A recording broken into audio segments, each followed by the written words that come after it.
I actually thought it was a neighbor's baby or something, but the cry became so loud and intense, and it dawned on me that it was my son.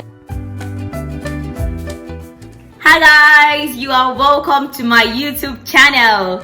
Thank you so much for clicking on the video. Whether you're returning or you are new, you are so welcome. This is Tolu, that's my name, or you can call me TDF. And on this channel where you are right now, I make videos about Christian faith, lifestyle, motherhood, and love. And today we are doing Motherhood Monday. Woo! Yeah guys, it's Motherhood Monday today, and I'll be talking about being a mom, really. So if you're yet to subscribe, please be sure to, because I will be sharing videos with you guys from the time I was pregnant to like the birth, delivery, and after that up until I started making YouTube videos. And so you don't want to miss that, so subscribe, click on the notification bell so you can get the videos. Okay, so as you can see from the title below, I'm not really sure what I'm going to title this video right now, but you know, it's going to be me talking about my top scary moments, 5 of them, since I became a mom 7 months ago. You guys, it's been an absolutely beautiful journey, but there were some times I was like, whoa. Not because I was scared that something bad happened to him, because by the grace of God I know nothing bad is going to happen to him, but because I was like, how did this happen? And I just freaked out. So guys, I will be sharing those moments with you today. The first one was the first time he fell. So okay, I would not only be sharing the moments, but I would also be giving you remedies and things you should not do as a new mom, things I did that were out of it that should not have been done in the first place. So as I said, the first one was the first time baby Carries fell. So it was a beautiful afternoon. He was sleeping on a couch and a young man rolled over. He rolled over, yeah, and boom, on the floor he was. Yep. Okay, so he fell down, and at that time we were living in an apartment, so I was in the backyard getting clothes from the dryer that I had hung them, and I just heard cry. I actually thought it was a neighbor's baby or something, but the cry became so loud and intense, and it dawned on me that it was my son. And I'm like, okay. So I ran inside, grabbed him. I knew it was fine because the chair was not too high and there was rug on the floor. So, and he cried, which was relieving that he cried, you know. So that was that. So one thing not to do: don't put your baby on the couch. Make them sleep in their enclosed sleeping space, okay, where they cannot roll over, especially at the time they start to roll a lot. So the second one was the day, okay, I remember this one, the day breast milk came out of his nose. Okay, this was in the midnight, and okay, so we were sleeping. At that time it was about 2 months old. I think it was about 2 months old. And okay, so background story: when I had him at the hospital, the nurse that was on one of the shifts then taught me to breastfeed him laying down, okay, because at that time I couldn't really sit well, so she taught me to breastfeed him on my side. And yeah, it was fine, and I did it over and over again. The public health nurses that came, they were just like, thumbs up, you're doing well, blah blah blah, and all that stuff. But this fateful night, I brought him out of his sleeping space to feed him so I could doze while doing that, and he fed well enough, okay, and I woke up to put him back to his cot, and then I heard him cough, and I looked at his face and saw breast milk, guys, rolling out of his nose. And I woke my husband. I'm like, oh, look at this. He was so scared. I was like, what happened? And we saw that, we wiped him, he was fine, raised him up, but it was really kind of scary to see milk. I knew it was milk, and I was like, oh my goodness, what happened? He was breathing, it was fine. So I called my mom, and then she said, she gave some advice. I can't even really remember, but the major advice was don't breastfeed him laying down anymore. Make sure you're sitting up while feeding him. And yeah, so the next morning I called his doctor and explained what happened to them, and they gave some advice. And you know, that phase we passed through that phase. So that was that time. So advice here,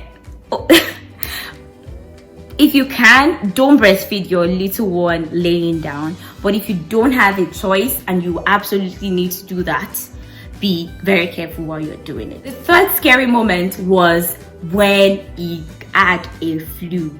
So myself and him had a flu at the same time, and my husband had to do the caring. He had to be the mom and dad. But it wasn't, you guys, it wasn't a funny moment at all. But we thank God the phase went by pretty quickly. In like 3 days or 4 max, both of us were feeling well. We were fine already. But then I wasn't happy at all, knowing that my son was not feeling too well. He was running temperature. He wasn't feeding well. He would throw up at some point, and it was very little. And I'm like, okay, what am I doing? I was sick as well, but thank God, confessing God's word, taking medications, medical science came to the rescue as well, and we got better. But I was almost scared. I wouldn't say I was scared. No advice for this one. It's just a pass by. Okay, the fourth one was when plantain crumbs dropped into his eye. You heard me? Yep. So I gave my little man plantain, fried plantain, you guys. If you're Nigerian, you would know, but if you're not Nigerian, I'll show you what it is, okay? So fried plantain, I gave it to him. He was 6 months at that time, and he already started eating stuff, yeah. And it's not something he could choke on because it's pretty long, hard, not too hard, but pretty squishy, you know. So he was eating it, and I don't even know how come I just saw a black thing in his eye, and I'm like, okay, what's this? And I figured it was the plantain crumbs. And he started crying at some point because he wanted to sleep. He started crying and itching his eye. So I knew, okay, it was disturbing him. So we tried washing it down with running water.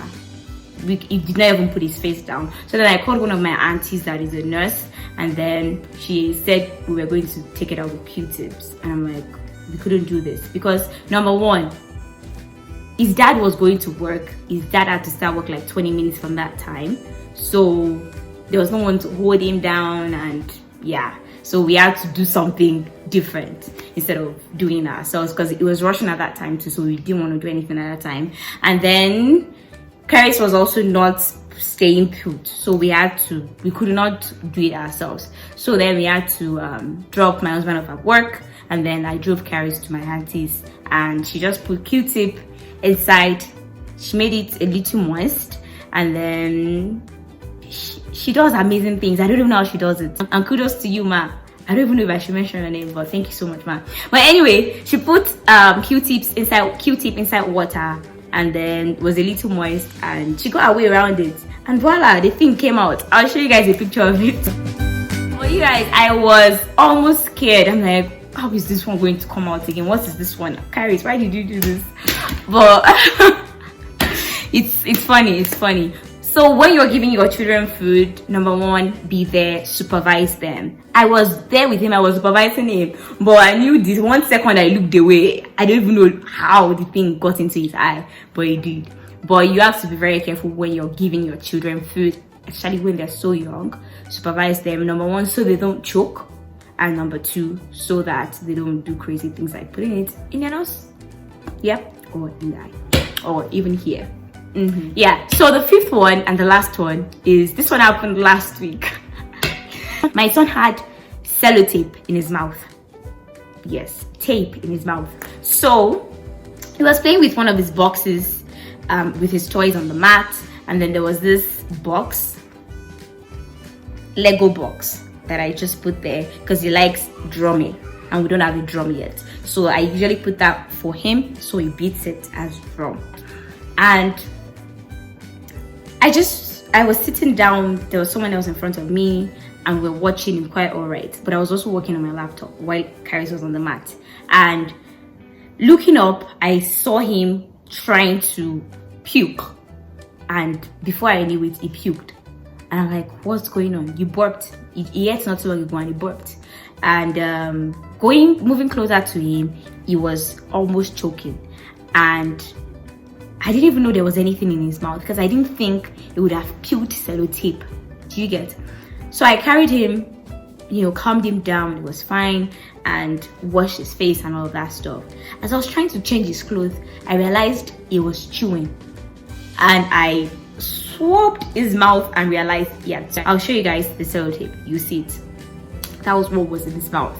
But I just really thank God that day that he didn't swallow it. And I'm like, wow, I was right here. And how did this happen?